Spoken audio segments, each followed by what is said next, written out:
Hello, welcome to this Tuesday edition of Go There on Fourth.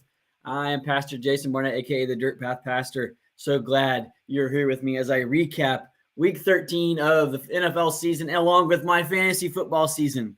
This is a Christian podcast about faith football and fantasy football. Fantasy football hard knocks as I'm sharing my journey with you through this fantasy football season.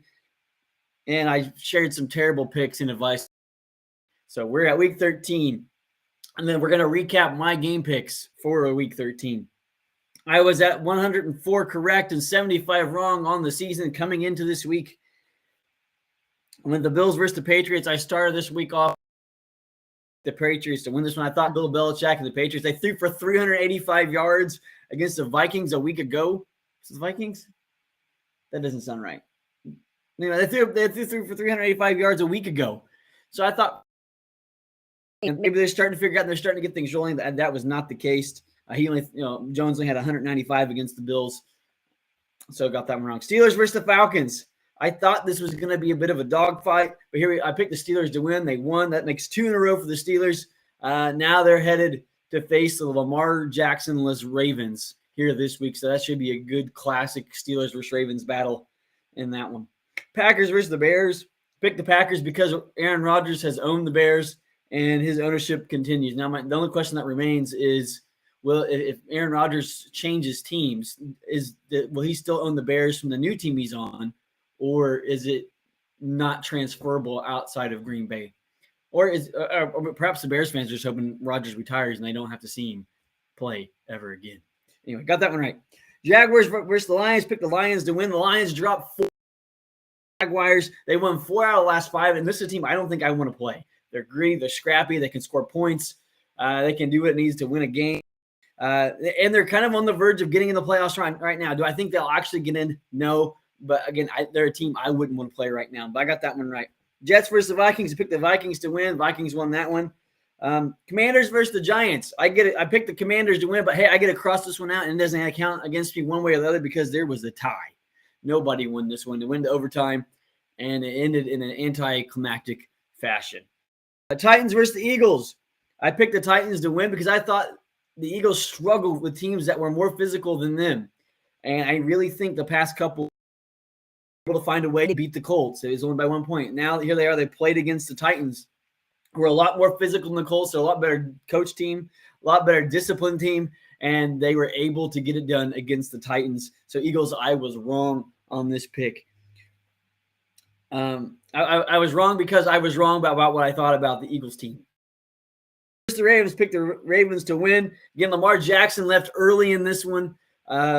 He is week to week, so that's the good news. Sprain, so that means he's not out for the season, but it does mean he's week to week.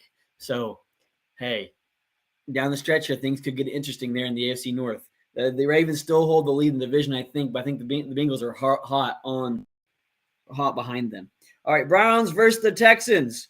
I picked the Browns to win, and the Browns won. And the crazy things about this Browns win is that there were no offensive touchdowns from the Browns in this game. It just came from some really good defense. And a guy that knows a lot about having a good defense is Deshaun Watson. That's the only reason why he's playing right now. But the Browns got the win. So in the early game picks, I went 6-2, which brings me to 110-77 on this podcast about faith football and fantasy football. And I always share a brief devotional. And this week I wanted to share a story about my days as a young man, a teen living at home with a brother that was 2 years younger than me. And one of the things we would always do together was we'd sit in our room and we'd play video games. We had every game you could pretty much imagine. But one of our favorites and one of our favorite series of all time was the NBA Live series. I think it was for the 64. They were briefly around for the Xbox. I can't remember which system we were playing it on at this time, but one of the things my brother and I did when we played NBA Live against each other is we would scramble all the mix in the legends with the players that were currently on rosters at that point. And then we would set up a season with those teams, and we would play every game of the season. Particularly the game, I don't remember who my brother was on my brother's team. I really don't remember who was on my team except for one player, and I'll get to that in a minute. But I do remember this is one of those games where my younger brother, was absolutely taking me to the woodshed. We played 3 quarters, and he had me down 32 points in the fourth. There's no way I am going to be able to win this one. This one's just out of reach. I'm going to lose to my brother, and the gloating is never going to end. So what I did was I just did the only thing I knew to do. I had Baron Davis on my team, and Baron Davis was marked as a 3-point marksman. He could drive to the hoop and get a dunk on just about anybody, and he was a pretty good shot from anywhere on the floor. That's who I had as my point guard, was Baron Davis. And I decided it was time to ride the Baron Davis train until it crashed. And I just started jacking up 3-pointers, and he started making them. I started attacking the basket. He was making baskets. My brother tried to shut him down, but when he would try and shut Davis down, they would open to somebody else, and I'd dish it off. And because of I did not give up, and I just went with the only hope that I had. Not only did I win the game, but I ended up winning the game by points. I came from behind and pulled off an improbable victory to get the W. And as I've shared that story with you, because the story in Scripture, and I've been thinking along the lines about comebacks and holding on with the last gasp, because the football team is right now. I am holding on to my last gasp of playoff hope. I'm trying to do anything and everything I can to get in there. There's some things that I cannot control, but there's one: setting my lineup and putting the effort in. I can't make the players go out and play and score points, but I can put myself in the best position that I can to try. And there's a woman like this in Scripture. If you look at Mark chapter 5, I'm going to read verses 25 through 34 to you, and then we'll kind of go through it a little more briefly. But Mark 5, starting at 25, this is what it says. Now, a woman suffering from bleeding for 12 years had endured much under many doctors. She had spent everything she had and was not helped at all. She became worse. Having heard about Jesus, she came up behind him in the crowd and touched his clothing. For she said, if I just touch his clothes, he made well. Instantly her flow of blood ceased, and she sensed in her body that she was healed of her affliction. And at once Jesus realized in himself that power had gone out from him. He turned around in the crowd and said, who touched my clothes? His disciples said to him, you see the crowd's pressing around you, and yet you say, who touched me? But he was looking around to see who had done this. And the woman, with fear and trembling, knowing what had happened to her, came and fell down before him and told him. And this is Jesus' response. Your faith has saved you. Go in peace and be healed from your affliction. All right, so Jesus, what's interesting about this passage, Jesus was going through this crowd not because he was on a mission. He was on his way to go to someone's house and heal their daughter who was sick and was dying. And because of this moment, by the time he gets to the girl's going to be dead. But you read that as you get to further in the text. But that's where Jesus on his way to heal this little girl who was sick and dying. And meanwhile, this woman who had been dealing with this blood issue for 12 years, she had been to every doctor that she could know of. She had spent every last dime she had. And not only could the doctors not help her, they actually made her worse. And then she sees Jesus in the crowd, and she's thinking to herself, I've been dealing with this for 12 years. I spent all the money I've had. I've seen everybody else, but maybe Jesus can help me. Maybe this Jesus is the only hope that I have left. And I'm willing to do whatever it takes to get to Jesus. And she knows she may not physically get in front of Jesus. She may not even get a word from Jesus, but she has enough faith in her heart and in her mind to say, if I can touch him, if I can just get a hold of him somehow, I know Jesus has the power to heal me. I believe Jesus has the power to heal me.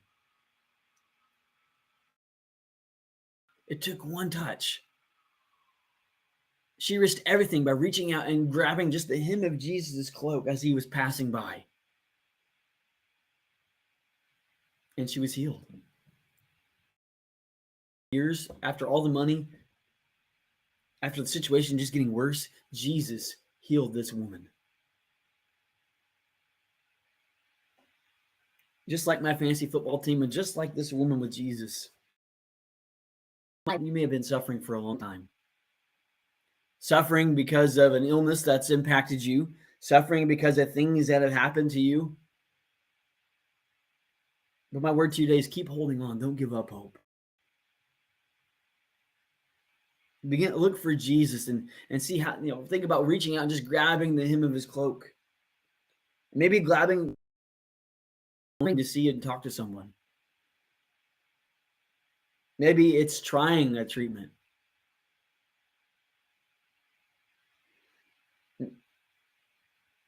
Maybe you're in a situation in your life where you're just down to your last gas. You're down to your last dollar. You're down to your last anything. One of my favorite stories, and this is another story about The Rock, is um, I think it was just a couple weeks before he actually makes it big in the WWE. And he showed up at the event. I don't remember who, but he showed up at this event, and all he had was $5 in his pocket. And he went to somebody and asked him if he could borrow a couple bucks. And he shared with the person that, I'm thinking about just giving this up. I've been traveling, and I'm just not getting anywhere. And the person that loans The Rock the money shares with him, just hold on a little bit longer. You're almost there. He was down to his last gasp, but he held on. See, you and I, we have this hope in Jesus that we can hold on to in him. That no matter how bad it gets, no matter how dark our surroundings become, that in Jesus we always have hope. And our hope in Jesus will lead us to the people that can help us. It'll lead us to the one who can heal us. And again, Jesus can heal us, and Jesus can heal us in many ways. Jesus can give us strength to endure just a little bit further until we get experience the light of day. So whatever it is you're holding on to, maybe I can help you pray with it. If I can help you pray with whatever it is you're holding on to, or maybe you just need to talk to someone, reach out to me. You can post in the comments. You can send me a message to the Go There on Fourth page, the Dirt Path page. You can visit page or River website. Someone just let me know. I'd love to pray with you. I'd love to talk with you. I'd love to walk with you through this. But know that Jesus loves you and has a plan for you. Know that there's hope, and know that all you need to do is just keep holding on until the end. All right, if you enjoyed that devotional, again, please check out Ravenna Church of the Nazarene. We have our website, ravnaz.com. That's where I'm. We have services every Sunday morning at 11 a.m. Eastern time. We would love for you to join us. We're located at 530 Main Street in Ravenna, Kentucky. Or you can join us online on the Ravenna Nazarene Facebook page, or you can watch the video anytime if you go to the Facebook page, or you can find my weekly sermon on the Dirt Path Sermon podcast, found on all your favorite podcast app. All right, let's continue on in my game picks.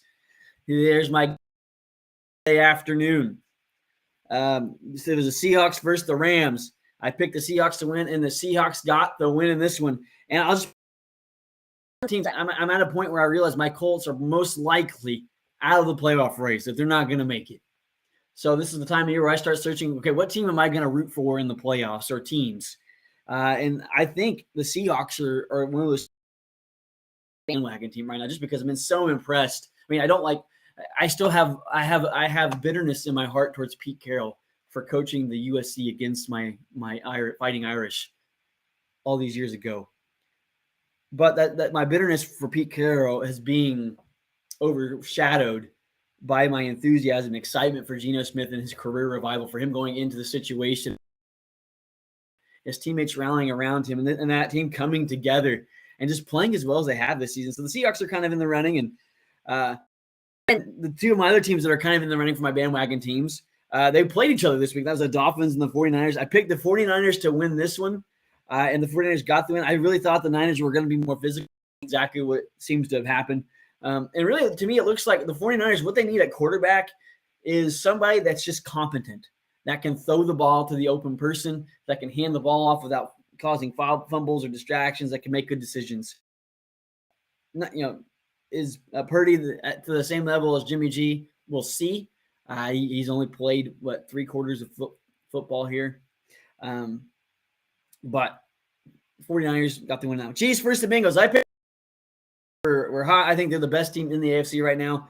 But one thing, the Bengals are good without Chase, but you add Chase, completely different. And then there's a new element I think that's been emerging.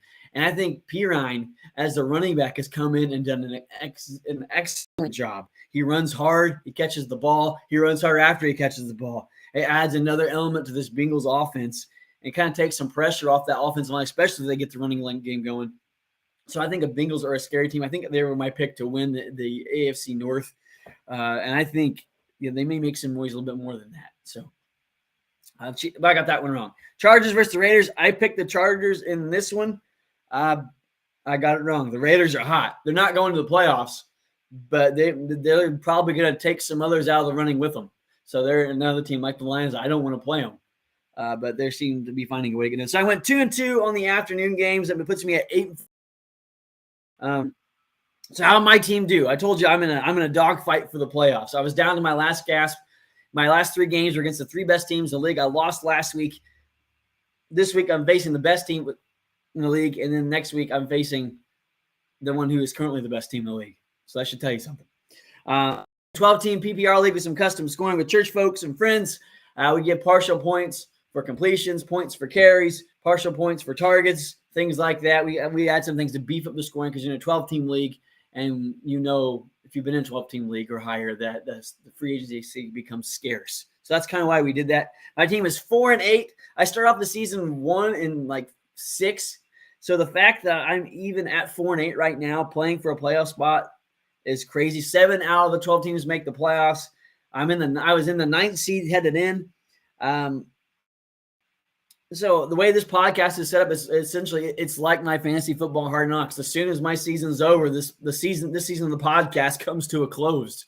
So be sure to like the Facebook page, because if the season comes to a close, I'm going to the podcast stuff. But occasionally I will do some bonus episodes. I'll be sharing some other things. I will continue making my game picks weekly on the page.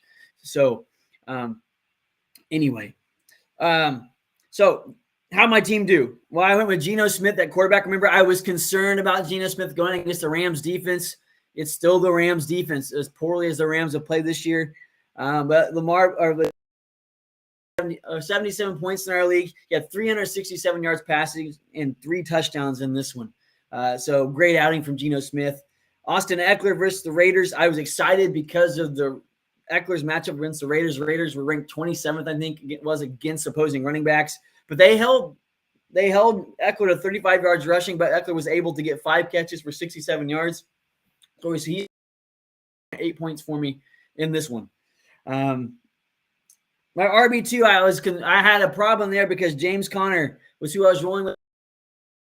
He was on a bye week. So what was I going to do? I went back to Old Faithful, Jamal Williams, who's been filling in at the flex for me. I just bumped him up to running back 2. He had 13 rushing touchdowns in the season coming into this game. 20.5 points for me. He had 11 carries for only 35 yards, but he did get a touchdown, which gives him 14 touchdowns rushing on the season. Tyreek Hill went up against the 49ers. He had 9 catches on 14 targets for 146 yards and a touchdown, which gave me 31 points. Super awesome. Whenever your receiver 1 can get you 31 points, it's a big help. In our league, it's a well-established thing that your quarterback is your most important spot. Running back is number 2. And then the receivers often are the make and break of your team and the way our league is set up. And so 31 points is a solid outing from a receiver. Receiver 2, I had Keenan Allen going against the Raiders again. A matchup that kind of had me excited a little bit. He only scored 22.2 points, but he had 6 catches, 88 yards, and a touchdown. And the good news, if you have Keenan Allen in your league, this is back from injury. He's had 5 catches in every game so far.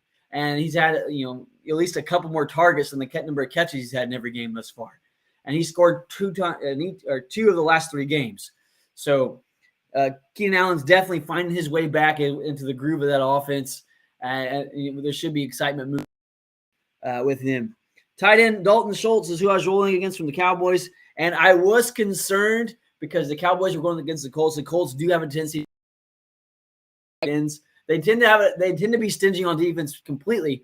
You wouldn't believe that by looking at the score from the game last week, but a lot of that I put on the offense. And as a matter of fact, midway through the Colts game, and I'll get to this in a minute, midway through the Colts game, I asked, can the Colts defense just play offense too? Because our offense was more of a hindrance than it was a help. So there was that. But my concern turned out to be valid. Dalton Schultz only scored 5.9 points. He only got 2 receptions on 6 targets. So the Colts really did take him out of the game in that one. All right. My flex, I had a dilemma there. Remember, I was rolling with James Conner at the running back 2. Jamal Williams was my flex spot.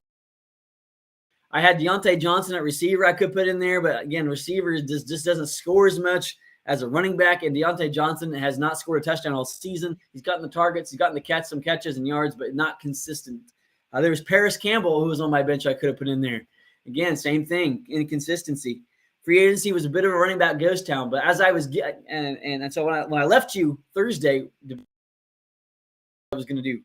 But as I was reading some reports and reading some things, I realized that McCaffrey was dealing with a knee injury. So McCaffrey was most likely still going to play, but he's not going to be a 20 carry player with a knee injury. So that meant, even though, and with Mitchell being out, that meant there was a running back on the 49ers roster that was going to get carries. But potential ones. There was Tyron Davis-Pierce and Jordan Mason were the two backs that they were most likely going to use. It was only going to be one of those two, but those were the two. So I picked up both. I put both Davis Price and Mason on my team, and then I had to guess which one to go with. And I went with Davis Price, and I can't remember why. I'm not sure. I think maybe part of me thinks it was because he had more carries, but the more I look at the stats, Mason had more carries on the season. But as I read reports, I think is what it was what swayed me. There was reports saying that more or less kind of just on the team, on the roster because of his special teams play. That he most likely he wasn't going to get the carries like Davis Price was.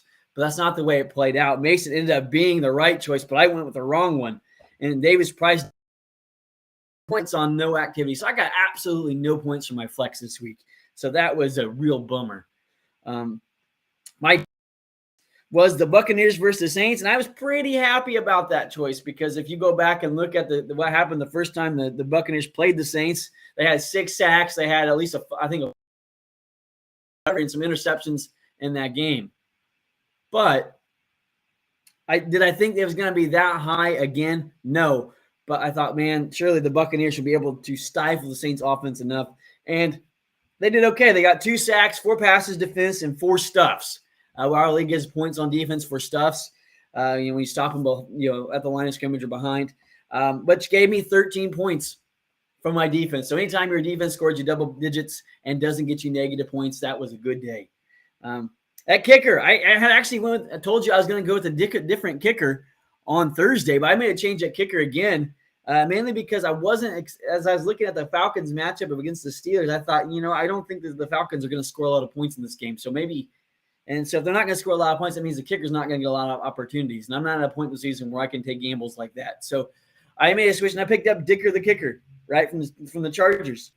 The Raiders, I thought there'd be some points in this one. And he got 3 chances to kick a field goal. He went 2 out of 3. He missed 1. So he only scored me 7 points when it was all said and done. But I think it was a gamble well worth it. He just missed that 1 kick. So that's how my players did individually. As a team, I scored 200.4 points. And I was able to get a W because my opponent, even though he was the best team in the league heading into this week, 58.4 points. And largely that was because Lamar Jackson went out in the first quarter. Lamar Jackson's his quarterback. He's been rolling with him all season, except for his bye week. Lawrence, but I caught a break. Again, I'm never excited when a player gets hurt. That as much as I love fantasy football, I do not cheer for players to get injured. Even though in this case I did benefit from that. And I was still able to get the win even with my flex scoring 0 points. That's not something that I'm going to be able to do to get in the playoffs or even to do anything worth anything in the playoffs. But it was good enough to get me to 5-8 on the season, and I had to make the playoffs. I have my highest chances to get the 7th seed, but I even have a slim chance to get the 6th seed. So I just need a win. I definitely need a win. I need some losses, and points are a must this week. So I'm going to be doing a lot of digging for my lineup this week, trying to make sure I can get in the playoffs. How'd your team do? How's your playoff struggle going? Are you making that push, or are you on the line getting ready to get yourself in there? I'd love to hear from you. Who are you struggling with? Where's your problems at? Post it in the comments. I'd love to chat with you about your fantasy football team and how your team's doing. Even if your team's doing better than mine, that's okay. Maybe I can have you on the podcast and you can get – who knows? All right, picks for primetime. These are my final 2 game picks of Week 13. The Sunday Night Football matchup was my Colts versus the Cowboys, and I picked my Colts again, not because I believe, but because I'm a Colts fan, and I'm going to pick them every time, whether they should win or whether they're not going to. I would give more commentary on this game, but it's still too soon to talk about it. Okay, my heart still hurts. The Cowboys beating in this one. It's too soon though. maybe when the bonus episodes, maybe in season 2 of Go There on Fourth, I can talk about this, but not now. It hurts too much. The pain's too real. All right, Saints versus Buccaneers. I picked the Buccaneers to win this one, and this was another crazy ending with Tom Brady. And for our fantasy football league, this one actually had big ramifications. There were 3 games impacted by this Saints versus Buccaneers matchup and how it ended. Matter of fact, my wife's team, who for a long time was battling for the number 1 seed, now she's gonna be good to be at 3 or 2. Her opponent had Godwin, and she was up by like less than 1 full point, and that was a touchdown pass, and then it gets called back for holding, and so there was a deep sigh of relief, and then Godwin picks up a catch in the very next play, enough to put my wife's opponent over and give her the L for the week. But it was a crazy game, crazy week. But I got the pick right, so that's what matters. So I was 1-1 in prime time, which put me at 9-5 on the week. I'm 113-80 on the season.